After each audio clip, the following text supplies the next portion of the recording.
Pada kerajaan Majapahit, banyak sekali tokoh-tokoh besar yang begitu populer hingga saat ini. Tokoh besar pada kerajaan Majapahit kebanyakan ialah seorang raja yang mengendalikan kepemerintahan kerajaan Majapahit.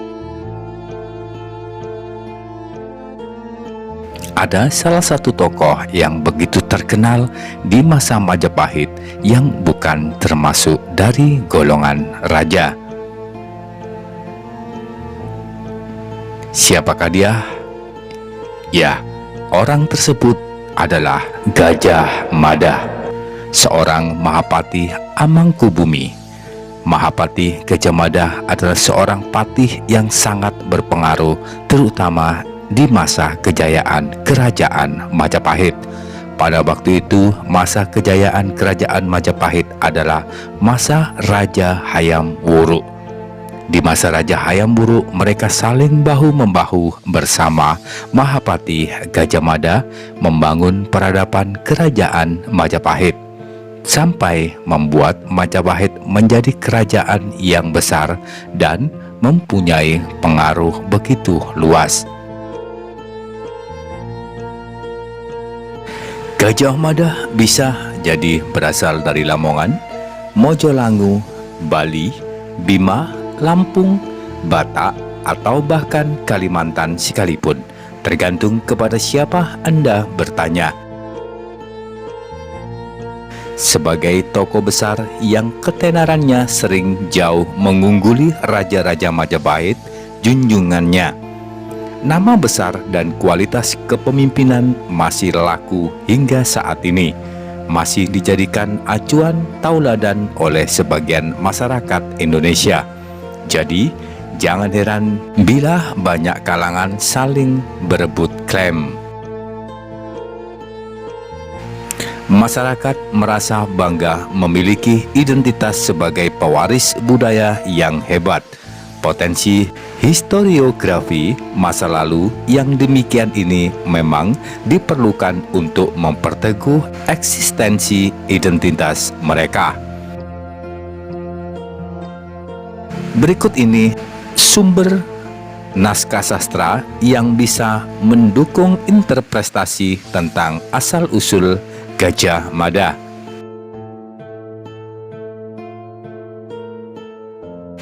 Yang pertama, naskah Usana Jawa. Menurut naskah ini, Gajah Mada dilahirkan di Pulau Bali. Dikisahkan bahwa Gajah Mada lahir dengan cara memancar dari buah kelapa sebagai penjelmaan dari Sang Hyang Narayana atau Wisnu, sehingga Gajah Mada dipercaya lahir tanpa ayah dan ibu. Namun, ia lahir karena kehendak dewa-dewi. Naskah tradisional Nusantara sering menegaskan legitimasi tentang kelebihan pada diri seseorang melalui mitos, sehingga tokoh yang dimaksud memang pantas dijunjung tinggi dan dihormati. Sang tokoh biasanya digambarkan sebagai anak dewa atau bahkan penjelmaan dewa sendiri yang diturunkan ke dunia secara tidak lazim. Keajaiban demi keajaiban, Adi Kodrati selalu mengiringi sejak hari kelahiran, masa kanak-kanak, dewasa, bahkan hingga hari kematiannya.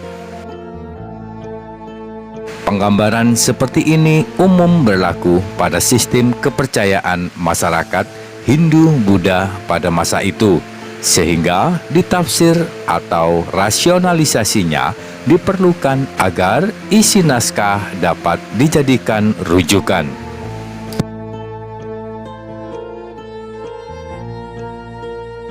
Yang kedua, babat Gajah Mada. merupakan karya sastra Bali di masa selanjutnya. Diceritakan bahwa ada pendeta muda bernama Empu Sura Dharma Yogi yang memiliki istri bernama Patni Nari Rati, istri yang diberikan oleh gurunya Empu Raga Gunting atau yang dijuluki Empu Suro Dharma Wiyasa. Empu Suro Dharma Yogi membuat humah di sebelah selatan Lembah Tulis, sedangkan Patni Nari Rati tetap tinggal di pertamanan. Hanya sesekali ia menengok sang suami di humah yang baru dibuat. Dewa Brahma jatuh cinta kepada Patni Nari Rati karena parasnya yang cantik. Hingga suatu ketika Nari Rati diperkosa oleh Dewa Brahma di gubuk yang sepi. Peristiwa tersebut Nari Rati adukan kepada sang suami, sehingga akhirnya mereka pergi mengembara selama berbulan-bulan lamanya. Ketika sang bayi yang ada dalam kandungan sudah waktunya untuk lahir, mereka tiba di Desa Mada yang terletak di kaki Gunung Semeru. Lahirnya sang bayi laki-laki dengan diiringi peristiwa alam yang menandakan bahwa sang bayi kelak akan menjadi tokoh penting. Bayi laki-laki tersebut diasuh oleh kepala desa Mada, sedangkan kedua orang tuanya pergi bertapa di puncak Gunung Blambang untuk memohon keselamatan dan kejayaan bagi si bayi. Dewata mengabulkan permohonan tersebut dengan mengatakan bahwa kelak si bayi akan menjadi orang yang dikenal di seluruh Nusantara. Bertahun-tahun lamanya, Mahapati Majapahit datang ke Desa Mada dan mengajak anak kepala desa bernama Mada yang sekarang beranjak remaja untuk ikut ke Majapahit dan mengabdikan kepada raja. Mahapati Majapahit kemudian menikahkan Mada dengan putrinya yang bernama Ken Bebet, lalu membantu Mada untuk menggantikan kedudukannya sebagai Mahapati Amangkubumi Majapahit. Berkat Mahapati Amangkubumi Mada, Majapahit berhasil mengembangkan kekuasaannya hingga banyak raja dari luar Pulau Jawa yang tunduk kepada Raja Majapahit. Menurut Pararaton, Kertarajasa Jayawardhana atau dalam Pararaton dikenal dengan Raden Wijaya, disebutkan memiliki beberapa pengikut yang setia. Mereka yang mengiringi Raden Wijaya dalam pengungsian dan kemudian membuka hutan tarik sebagai cikal bakal Majapahit. Pengikut-pengikut tersebut diantaranya adalah Lembu Sora, Nambi, Ronggolawe, Gajapagon, Pedang Dangdi, dan lainnya. Dikisahkan bahwa salah satu pengiring Raden Wijaya bernama Raja Pagon terluka karena terkena tombak di pahanya ketika berperang melawan pengikut Jayakatwang dari Kadiri.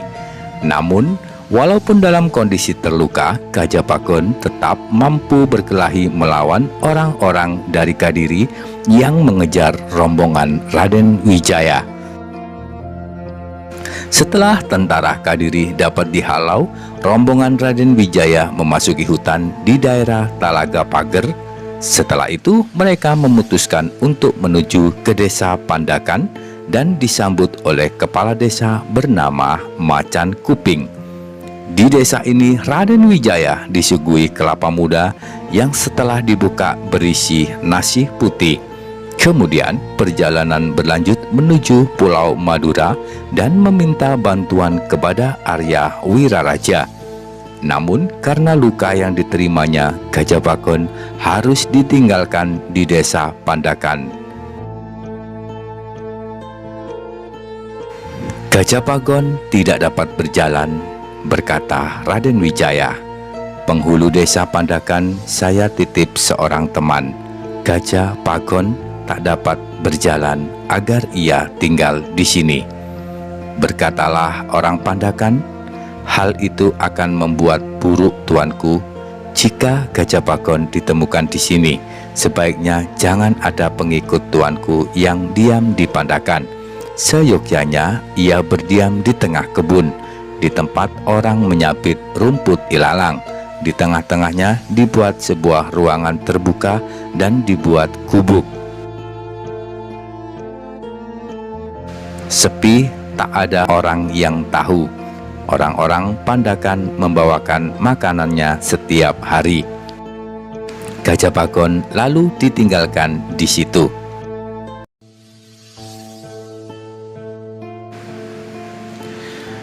Gajah Pagon tidak diceritakan lebih lanjut oleh kitab Pararaton, namun dapat ditafsirkan bahwa keadaan Gajah Pagon berangsur-angsur membaik dan sembuh dari lukanya. Kemungkinan lain yang terjadi adalah ia dinikahkan dengan anak perempuan dari macan kuping. Setelah kepala desa Pandakan meninggal dunia, Gajah Pagon menggantikan tugasnya sebagai kepala desa. Selain itu, Majapahit dapat didirikan dengan menunjuk Raden Wijaya sebagai raja. Saat itu, para pengikut setia Raden Wijaya masing-masing diberikan kedudukannya. Walaupun dalam berbagai sumber menyatakan bahwa ada yang tidak puas dengan kedudukan yang diberikan, namun Gajah Pagon tetap memilih menjadi kepala desa Pandakan.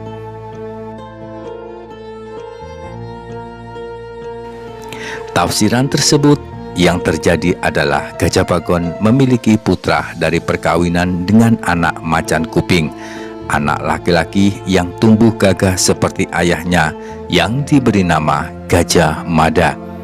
Gajah Mada dilahirkan dan dibesarkan di desa Pandaan. Kemudian ia mendapat pendidikan kewiraan oleh ayahnya.